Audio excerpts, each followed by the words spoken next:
Breaking news. Welcome to today's headlines. Freedom for NNAMDI Kanu. See what NNAMDI Kanu's lawyers have been advised to avoid if they want to win federal government. Freedom for NNAMDI Kanu.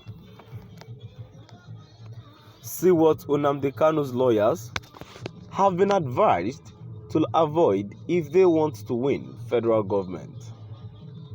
To my dear listeners, from wherever you're listening from, please stay tuned as I read today's news.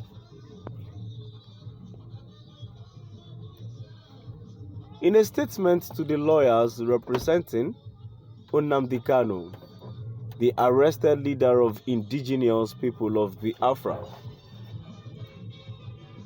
the International Society for Civil Liberties and the Rule of Law has counseled them to prevent divisiveness and avoid being distracted by opponents and government moves. This was stated in a statement signed by Emeka Umi Agbalasi, chairman of the board of directors of Intersociety, and Chidima Odegbunam, head of publicity of the organization.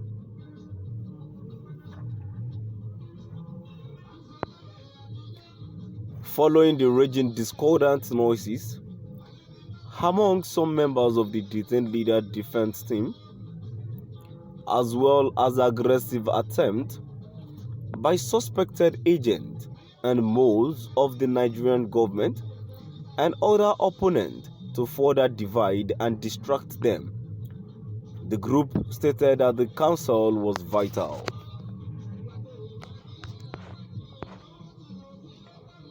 The statement read in part, "Our attention was particularly drawn to a recent publication titled NNAMDI Kanu's Trial, a better understanding of what happened yesterday in court, and series of counter-replies and reactions that followed and dotted with uncouth and unlawyerly or unprofessional wordings."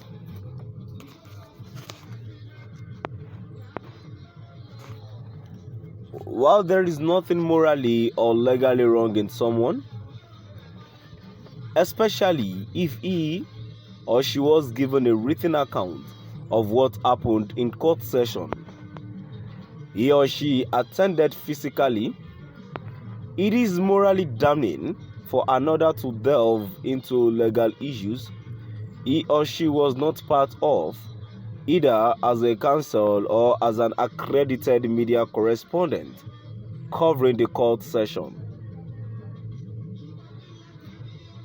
Ordinarily, false reportage of what transpired in court sitting is clearly an act of committing contempt of court.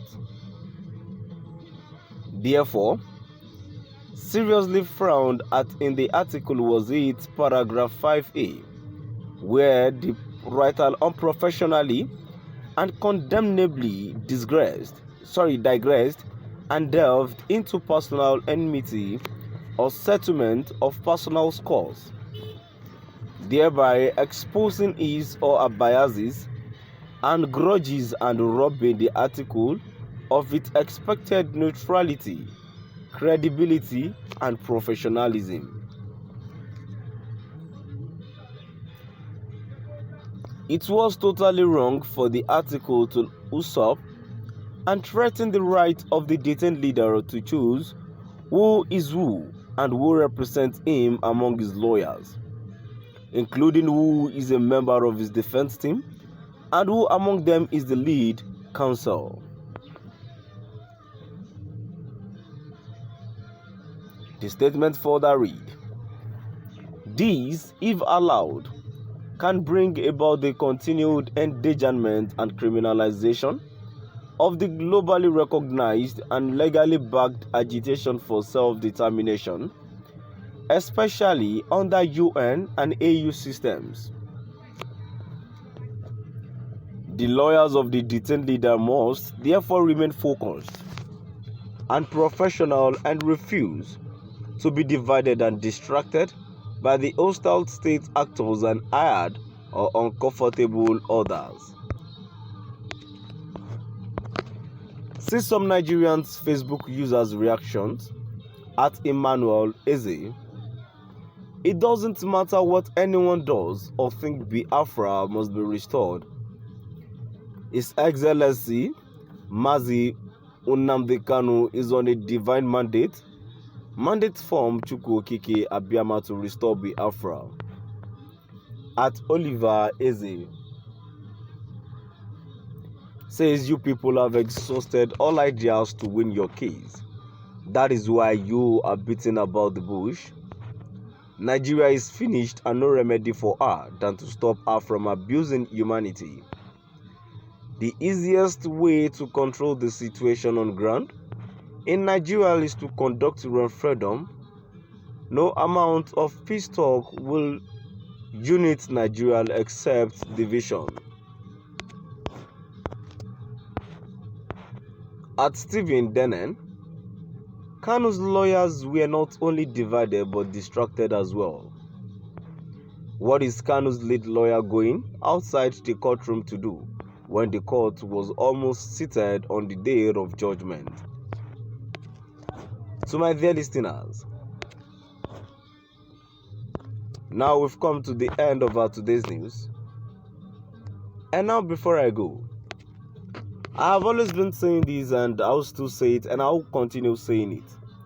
I think by now, why is government still, what is NNAMDI Kanu still doing in the custody of the DSS? This man should have been released. At least, you already saw him as a threat, and whatever you want to do, like, I don't understand. I don't understand what the government is trying to do actually. But I feel this is more than intentional punishment, and it shouldn't be so. To my dear listeners, now we've come to the end of our today's news. Please do drop by at the comment section and let us know what your view